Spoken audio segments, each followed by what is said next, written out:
Welcome back to another episode of the Even Your Dynasty Show. On today's video, I'm going to talk through the 7 starting pitchers that I would be targeting if it was up to me on who the Giants would target this offseason. Some of these guys are going to be on the trade market. Some are free agents. Some are top of the market guys. Some are kind of more middle of the, or bottom of the tier, starting pitchers. So I'm going to run through the guys I would be looking at. There are going to be a few notable omissions. The one I will say is obvious is I did not add Roki Sasaki to this. Of course, the Giants should, pursue Roki. Of course, they should offer him their full international bonus pool. And if he signs, and if he wants to come here, of course, you should get him. But I'm trying to be a little more like realistic targets with these. And I'm not sure if there's really, any truth to the fact that he might not be going to LA. It just seems like it's probably going to be LA. And now San Diego wouldn't shock me either. Maybe he actually wants to be competitive and come at LA, but I just don't think it's going to end up being to San Francisco. But I hope I'm wrong because that would be the best signing of all of them. But number one, Corbin Burnes. This is the only qualifying offer pitcher that I'd really be interested in. His MLB trade rumors projection is 7 years, $200 million. They're not, the end all be all when it comes to this, but they do a pretty good job of getting like a ballpark of what contract someone might get. He's going into his age 30 season. Last season, 194 and a third innings, 2.92 ERA, 1.1 WHIP. For those of you that do like the analytics, 3.55 field independent pitching and 3.7 WAR. The good, he's doesn't walk a lot of guys. 6.1% walk rate, which is in the 80th percentile.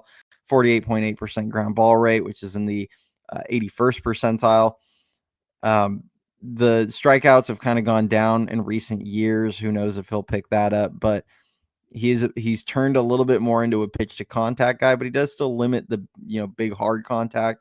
And pitching in a park like Oracle Park, he could have a ton of success. The cutter shape isn't what it used to be. It's been increasingly hittable in recent years. Did add a slider this last season. We'll see if that continues to be pretty effective for him. But so there are some concerns with that. But I do think in this park, with his track record of eating up a ton of innings, and he has a little bit of a history with Zach Meniason going back to when he was in Milwaukee. So, we'll see. I mean, I think it could be a decent fit. And of the top of the market guys, I think he's the one guy that I would take the chance on, just because to me, I like that even though his stuff might not be what it used to be, he is evolving. He is still really effective. And in this park, I think he'd be super successful, and it would give you a second guy atop the rotation that would eat up a ton of innings. So that's why I have him. Now, I said he's the only qualifying offer guy, which that leaves out Max Fried, which my rationale for Fried, nothing to do with his stuff. I actually think his stuff is probably better than Burnes at this point. He's been a good 160 to 175 innings pitcher when he's healthy over the past 4 or 5 years. But this is a guy that only made 11 starts in 2023 because of forearm tightness. And this last season, he had a thing with a nerve in his forearm. So only made him miss a couple starts. But when you start having these forearm injuries pile up, that easily can turn into elbow injuries. And he's had one Tommy John surgery back in 2015. Not going to really hold that against him, but he has had one. And now the forearm issues are piling up. I just have a lot of concerns handing out a long-term deal for a guy like that, especially when you attach the qualifying offer and you looking to forfeit it. 2 draft picks as well as $1 million in international bonus money.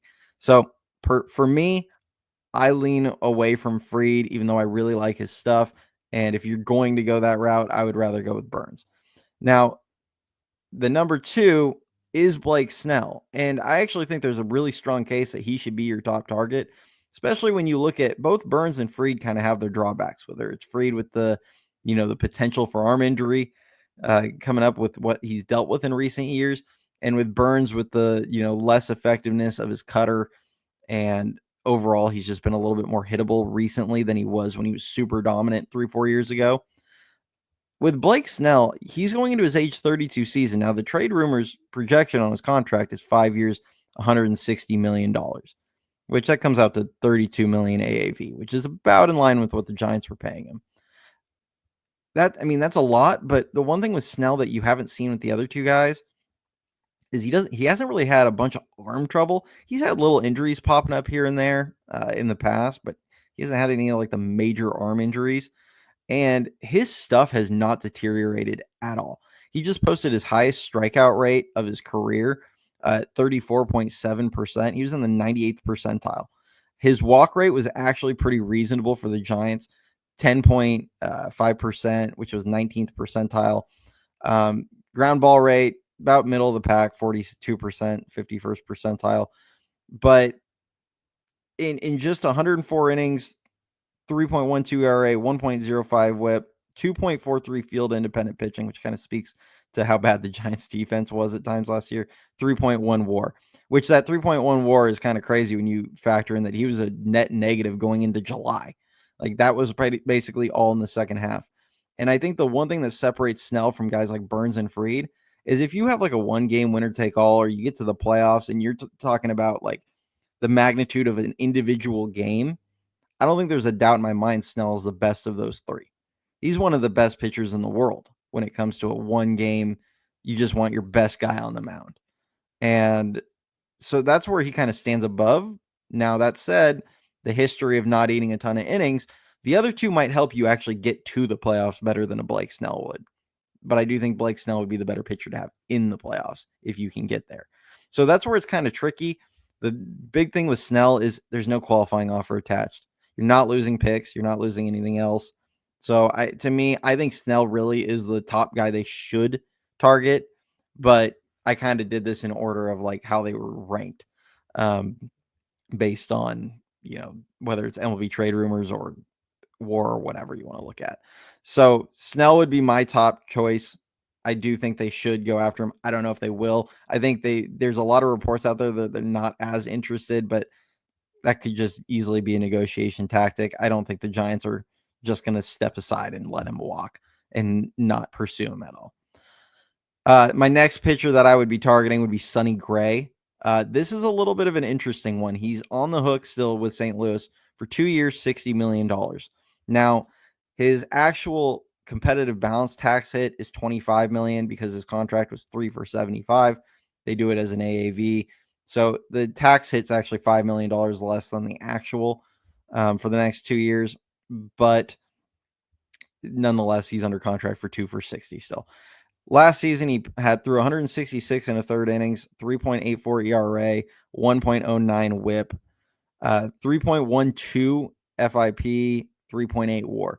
So he was a really good pitcher for St. Louis. Had a little bit of bad luck, obviously, with the defense behind him. Bigger park, he could be really effective. He's in the 91st percentile still on strikeout rate. His ground ball rate's in the 59th percentile, and his walk rate's in the 84th percentile. So he still strikes out a ton of guys. He doesn't walk a ton of guys. And, he's a little better than average as far as getting the ball on the ground. Now, obviously, in the Giants park, getting on the ground is not necessarily as important. But when you have a guy like Matt Chapman at third, you're looking to upgrade the defense at short. You're looking to potentially upgrade the defense at second. Maybe a guy like Casey Schmidt or Tyler Fitzgerald's playing second base. Getting the ball on the ground is a good thing. Obviously, it's less opportunity for someone to do damage. So this is a guy that I think you could get him for not a huge package. I could see St. Louis just looking to cut payroll, and if you're willing to take the money on, you could probably get him for a pretty cheap package, even though he's still a really good pitcher. And the Giants could afford that contract. It's only 2 years. You'd have him and Ray making 25-ish million against the cap, or against the competitive balance tax. And in 2 years, when they're both gone, you'd have a ton of money freed up. But unlike Ray, Sonny Gray is still a really, really good pitcher. Robbie Ray is a little bit of an unknown because of the Tommy John. He could be really good, but you don't really know yet what you're going to get out of him. Sonny Gray is a really good pitcher still. He is 35 years old, but this isn't a long-term solution. This would be getting yourself a legit number two for the next 2 years. The next option, another trade option, would be Freddy Peralta. Ricky brought it up on the live show the other day. He's under contract only for 2 more years at $16 million total. So $8 million a year. They're both club options. They've already exercised this year. Giants would have a club option for next year. He's only 29. He's going to be in his age 29 season. Last season, 173 and 2/3 innings, 3.68 ERA, 1.2 WHIP. He's been pretty good for a number of years now. He had a 4.16 FIP, 2.3 WAR. So he's not like a top end starter, but he's been really good for 3-4 years now. Now strikeout rate 27.6, 81st percentile, 9.4% walk rate, 29th percentile, and ground ball rate's only in the 20th percentile, 37.4. So he's a bit more of a fly ball pitcher, strikeout and flyout pitcher, which we've seen a lot of guys have a ton of success as that in Oracle Park. A guy like Matt Cain comes to mind. He was definitely a fly ball pitcher, had a ton of success in Oracle. There are a lot of bigger parks in the NL West. Now, might he struggle in a place like Arizona or Coors? Sure, but LA, well, I mean, with that lineup, LA does play pretty neutral. San Diego has always been a little more pitcher friendly. Oracle's obviously super pitcher friendly. So we play a lot of games in pitcher friendly parks. But the opportunity I see with a guy like Freddy Peralta is with the contract he has, 2 years for 16 million basically remaining. That is an opportunity to potentially extend. If you get him now, you might be able to extend that contract and get it for maybe like a Logan Webb deal. I mean, this is a guy that on the open market probably gets $20+ million a year. Maybe you can get him for 5 for 85, something like that. I'm just throwing a number out there where you're going to pay him a little bit more on the front end, obviously. And then on the back end, you might be saving yourself 5, 6, 7 million on like under what he might have gotten, and potentially pay him out through his prime where you have him from his age 29 through 33 seasons or something along those lines. I think that's a really prime opportunity to get a good number 2, 3 starter on a very reasonable contract and a guy that does eat up a good amount of innings. So that would be a guy I'd be looking at. And then the last 2 guys, actually 3 players, a little bit more, I think fit the park, potentially, and one's a bounce back candidate. But the next one is going to be Nathan Eovaldi. His projection's a 2-year, $44 million contract. He's 35 years old. He's been doing it, obviously a long time. Proven big game pitcher. 170 and 2/3 innings pitched last season in Texas. 3.8 ERA, 1.11 WHIP, 3.83 FIP, 2.7 WAR. He's in the 57th percentile in strikeout rate, 81st percentile on walk rate, and 82nd percentile on ground ball rate. Keeps the ball on the ground. Great big game pitcher. He's a good solid number 2 or 3 at this point in his career. But the fact that he has been so good in the playoffs, I think that that's an attractive option, especially for like the middle tier. To me, if you're not wanting to break the bank and you don't also want to sign a guy with a qualifying offer, this is a really good, reliable starting pitcher that can eat up a good amount of innings, has the, tendency of being good in big games. And I think in this ballpark, he could easily be a sub 3.5 ERA guy. I think this is like the best of the second tier free agents personally. So I would definitely be looking at Nathan Eovaldi. Next option, Walker Buehler. Now, I know a lot of people are going to sigh at that. I get it. Dodger. A lot of people are tired of the former Dodgers. His projection's a 1-year, $15 million deal. This is a prove it contract.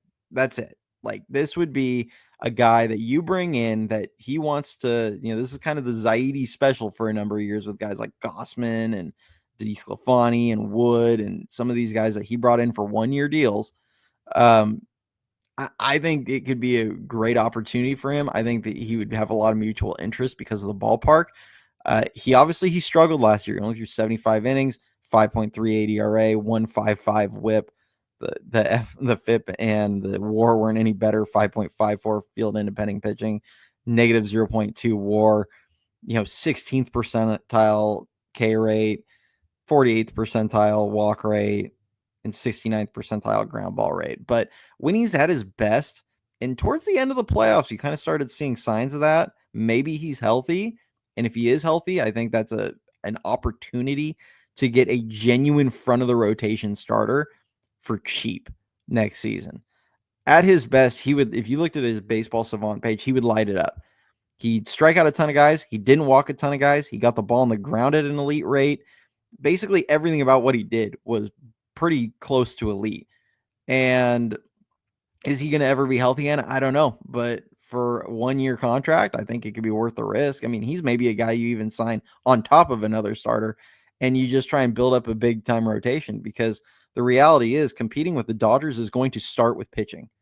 Like you're not gonna outslug the Dodgers. You're gonna need to make a lot of low scoring tight games where you're just in it, and then hope you beat them multiple times. Like that's what it's gonna come down to. So I could see him as a really good bounce back candidate.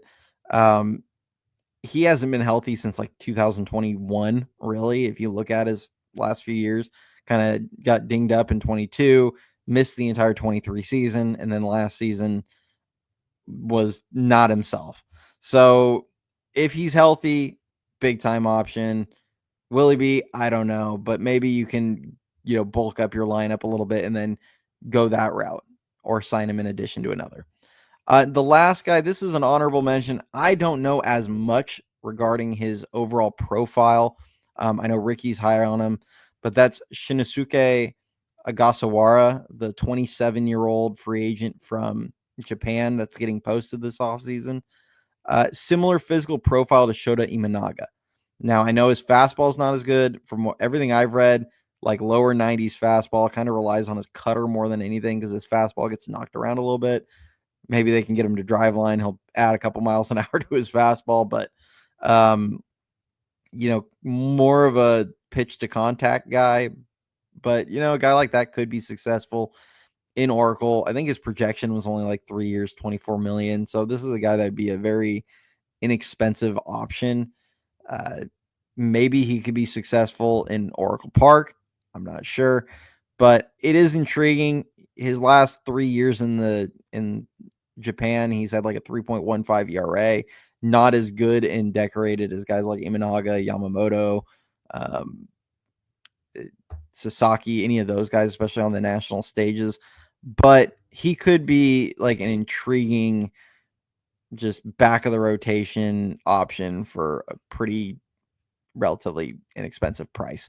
So he's kind of a guy I threw in there. He was this last guy, more of like an honorable mention, but Ricky could probably fill you guys in on more. So make sure you ask us about him next time we're live and Ricky's on here. He could probably give you a more in-depth scouting report on Ogasawara. So those are the 7 guys, though, that I would be really looking at. 8 if you want to count Sasaki. I just don't think it's that realistic. Tell me your guys' thoughts if you think I'm like way off on any of these guys, if there are any players that really, interest you. As always, if you enjoy the content, like the video, subscribe to the channel. Follow me on, all my socials, which are now right down there below me.